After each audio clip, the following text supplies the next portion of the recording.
Hello everyone, welcome back to our YouTube channel. Last పార్ట్లో ధృతరాష్ట్రుడు దుర్యోధనుడు చెప్పింది నిజమే, యుద్ధం తప్పకుండా జరగాల్సిందే మహితాత్మ అని అంటాడు. ఆ తర్వాత ఏం జరిగిందో ఇప్పుడు తెలుసుకుందాం.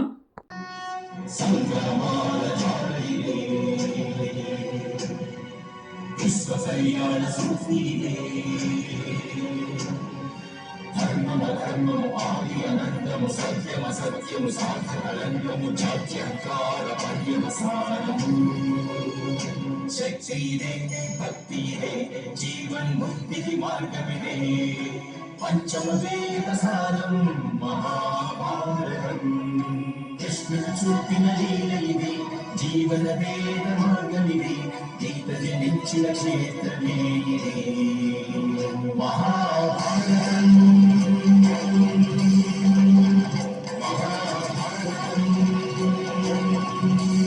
ధృతరాష్ట్రుని మాటలు విని భీష్ముడు ఈ యుద్ధం నాకు అంగీకారం కాదు అని అంటాడు. వెంటనే శకుని మహితాత్ముడు చెప్పింది నిజమే, కానీ బుద్ధిమంతుడు ఎలా ఉంటాడంటే ఎల్లప్పుడూ ప్రయత్నిస్తూ ఉంటాడు తన ఇంటి ముందు యుద్ధం జరగకూడదని. ఈరోజు విరాటుని ముందు యుద్ధం జరగకుంటే రేపు హస్తినాపురి ముందు మహాయుద్ధం జరుగుతుంది మహామహితాత్మ భీష్మ. అప్పుడు మీరే సేనాధిపతిగా ఉంటారు. అప్పుడు మీ శస్త్రాల అంచున పాండవుల తలలు ఉంటాయి అని అంటాడు. శకుని మాటలు విని భీష్ముడు కోపంతో, మీరు హస్తినాపురిని నాశనం చేయడానికే ఇక్కడికి వచ్చేశారా గాంధార రాజా అని అంటాడు. వెంటనే శకుని, నేను నాశనం చేయడానికి వచ్చానంటారా? నేను మీరిచ్చిన వాగ్దానాన్ని నిలబెట్టడానికి వచ్చాను మహామహితాత్మ భీష్మ. ఆనాడు మీరు గాంధారానికి వచ్చారు, మీరే మా చెల్లెలకు వివాహం జరిపించారు. ఆనాడు మీరు అన్నారు, నా చెల్లెలిని ఈ హస్తినాపురికి సామ్రాజ్ఞిగా చేస్తానని, ఆమెను కురుపుత్రులను ఈ హస్తినాపురికి శాసకులుగా చేస్తానని, ఈ ఆర్యావర్తనానికి సామ్రాట్గా చేస్తానని. మరి ఆనాడు మీరిచ్చిన వాగ్దానం ఈరోజు విఫలం ఎలా అవుతుంది మహామహితాత్మ?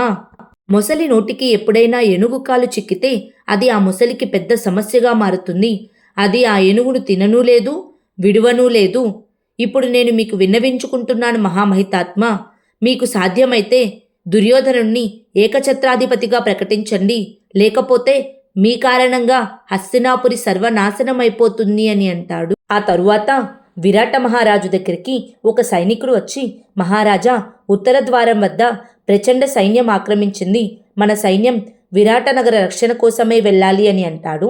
వెంటనే విరాట మహారాజు, సైన్యానికి నేను నేతృత్వం వహిస్తానని వెళ్ళబోతూ ఉండగా యుధిష్ఠిరుడు, మహారాజా, మేము కూడా మీ వెంట వస్తాము అని అంటాడు. వెంటనే విరాట మహారాజు, సమ్రాట్, మీరు యుద్ధంలో పాల్గొనకండి. ఒకవేళ నేను యుద్ధంలో ఓడిపోతున్నాను అనిపిస్తే నేనే మీకు సందేశం పంపుతాను అని అంటాడు. ఇప్పుడు యుధిష్ఠిరుడు, లేదు మహారాజా, మేము ఇక్కడే ఉండిపోలేము అని అంటాడు. వెంటనే విరాట మహారాజు, సమ్రాట్, ఎవరో ఒకరు దుర్గం లోపల ఉండి రక్షిస్తూ ఉండాలి అని అంటాడు. అప్పుడు భీముడు, అర్జునుడు దుర్గం లోపల ఉండి మహిళలను పిల్లలను రక్షిస్తూ ఉంటాడు, ఎందుకంటే అర్జునుడు ఈ స్త్రీ వేషంలో యుద్ధంలో పాల్గొనలేడు అని అంటాడు. వెంటనే అర్జునుడు, నేను యుద్ధంలో పాల్గొనలేనా? ఇదెక్కడి అపహాస్యం అన్నయ్య అని అంటాడు. అప్పుడు యుధిష్ఠిరుడు, భీముడు చెప్పింది నిజమే అర్జున, నీవు దుర్గం లోపలే ఉండాలి. అర్జున, ఒక స్త్రీని రణభూమిలో చూస్తే దుర్యోధనుడికి తప్పకుండా అనుమానం వస్తుంది అని అంటాడు. యుధిష్ఠిరుడు అర్జునికి నచ్చచెప్పి, పదండి మహారాజా, నేను నా తమ్ముళ్ళు విరాట రాజ్య రక్షణ కోసం సిద్ధంగా ఉన్నాము అని చెప్పి యుద్ధానికి బయలుదేరుతారు. అదే సమయంలో కౌరవ సైన్యం యుద్ధానికి సిద్ధంగా ఉంటుంది. అప్పుడు శకుని, సైనికులను దాడి చేయమని ఆదేశించండి సేనాపతి మహాశయ అని అంటాడు. వెంటనే భీష్ముడు, విరాట రాజ్యం తమ రక్షణ కోసం సిద్ధంగా ఉన్నట్లు లేదు గాంధార రాజా. ఒకవేళ విరాటరాజు తన చేతితో ఆయుధాన్ని పట్టకపోతే మనం వారితో యుద్ధం చేయడం సమంజసం కాదు అని అంటాడు. అప్పుడు శకుని వెటకారంగా నవ్వుతూ, కానీ దుర్గం పైన మొదటి దాడి ఆరంభమైపోయింది మహామహితాత్మ అని అంటాడు. దుర్గం పైన యుధిష్ఠిరుడు, భీముడు, నకుల సహదేవులు మారువేషంలో ఉండే సైనికులతో యుద్ధం చేస్తూ ఉంటారు. అప్పుడు భీష్ముడు, నా ఆదేశం లేకుండా ఆక్రమణ ఎలా జరుగుతుంది గాంధార రాజా? ఎవరు ఆదేశించారు అని అడుగుతాడు. అప్పుడు శకుని, మీ ఆదేశాన్ని హస్తినాపురి సైన్యమే పాటిస్తుంది. ఈ ఆక్రమణ మనం చేయలేదు మహితాత్మ, ఈ ఆక్రమణ చేసింది త్రిగర్త దేశ మహారాజు మీరు ఆదేశించని మహితాత్మ సైనికులను దాడి చేయమని అని అంటాడు. అదే సమయంలో దుర్గం లోపల ఒక సేవకురాలు మహారాణి దగ్గరికి వచ్చి, మహారాణి, దక్షిణ ద్వారం వద్ద హస్తినాపురి ప్రచండ సైన్యం దాడి చేస్తుంది అని చెప్తుంది.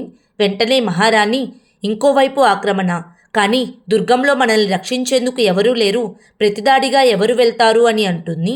అప్పుడు బృహన్నల, క్షమించండి మహారాణి, ఉత్తర కుమారుడు దుర్గం లోపలే ఉన్నాడు, ఈ దాడికి ప్రతిదాడి చేయడం రాకుమారుడిగా అతని కర్తవ్యం అని అంటుంది. వెంటనే ఉత్తర కుమారుడు, నేను యుద్ధం చేసేందుకు వెళ్తాను అని అంటాడు. అప్పుడు మహారాణి, అదెలా సాధ్యం ఉత్తర కుమారా, ఉత్తరుడు వయసులో ఇంకా చిన్నవాడు, యుద్ధంలో కూడా అనుభవం లేదు, లేదు యుద్ధం చేయడానికి వాడు వెళ్ళకూడదు అని అంటుంది. అప్పుడు బృహన్నల, క్షమించండి మహారాణి, కానీ రాజుగారి కుమారుడు తన కర్తవ్యం నుంచి తప్పుకోవడం సాధ్యం కాదు అని అంటుంది.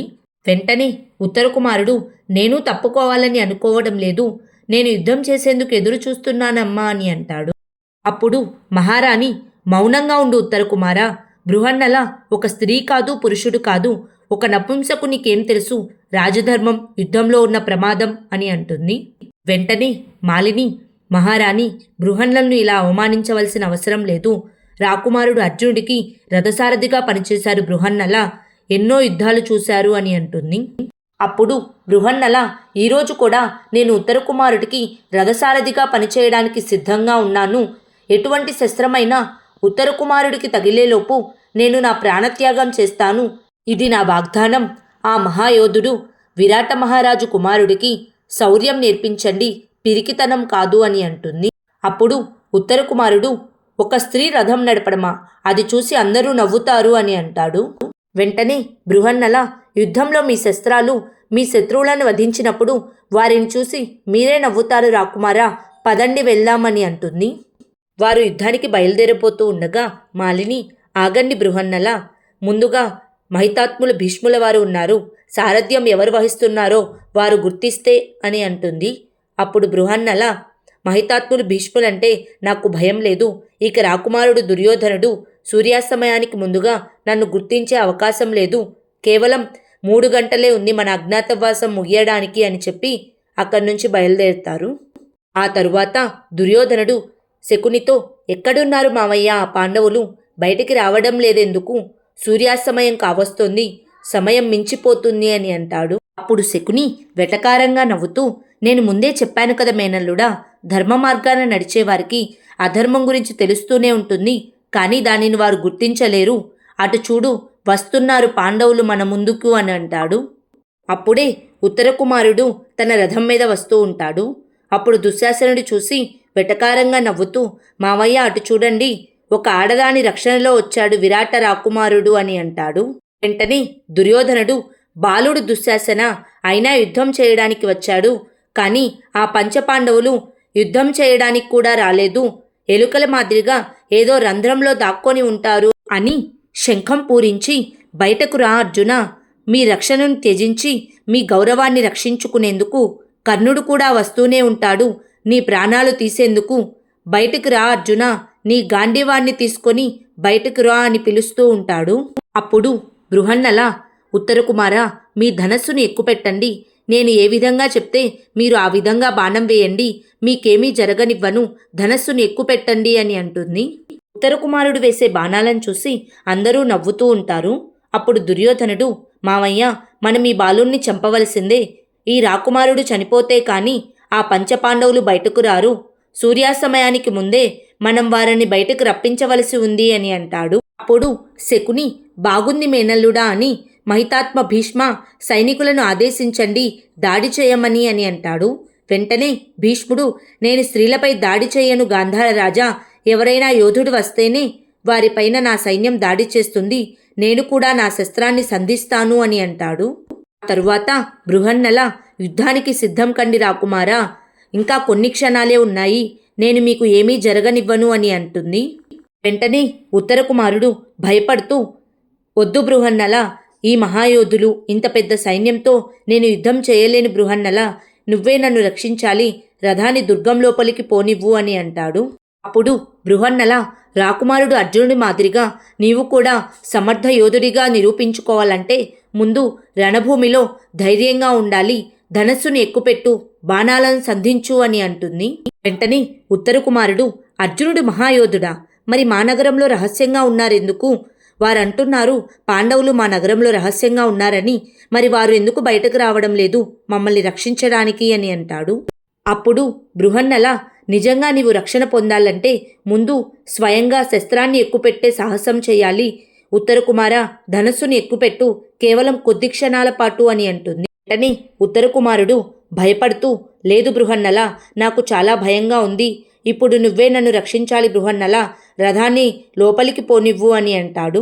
భయపడుతున్న ఉత్తర కుమారుని చూసి దుర్యోధనుడు నవ్వుతూ, వెళ్ళురా కుమారా, మీ నాన్నగారు ఆ పాండవులకు ఆశ్రయం ఇచ్చారు. నువ్వు వెళ్ళి ఆ పాండవులను ద్వారం బయటకు పంపు. వెళ్ళి ఆ అర్జునుడికి చెప్పు, ఈ నగరంలో ఉన్న ప్రజలందరినీ చంపేస్తానని అని అంటాడు. ఆ తరువాత అర్జునుడు తన రథాన్ని వారి ఆయుధాలు దాచిపెట్టిన చోటుకు తీసుకువెళ్ళి, ఓ అగ్నిదేవుడా, ఈ రోజుతో మా అజ్ఞాతవాసం 1 సంవత్సరం పూర్తి అయిపోయింది. ఈరోజు నేను బృహన్నల నుండి అర్జునుడిగా మారవలసిన సమయం వచ్చింది. కానీ నా సామర్థ్యానికి ఇది ఒక పరీక్ష. మీ భక్తుడు మీ అనుగ్రహం లేకుండా అసంపూర్ణుడు కనుక అగ్నిదేవుడా, నా గాంధీవాన్ని నాకు తిరిగి ఇచ్చి నీ భక్తుడిపై కృప చూపించండి అని అంటాడు. ఆ తర్వాత ఏం జరిగిందో నెక్స్ట్ పార్ట్లో తెలుసుకుందాం. Please like, share and subscribe to our YouTube channel. Thank you.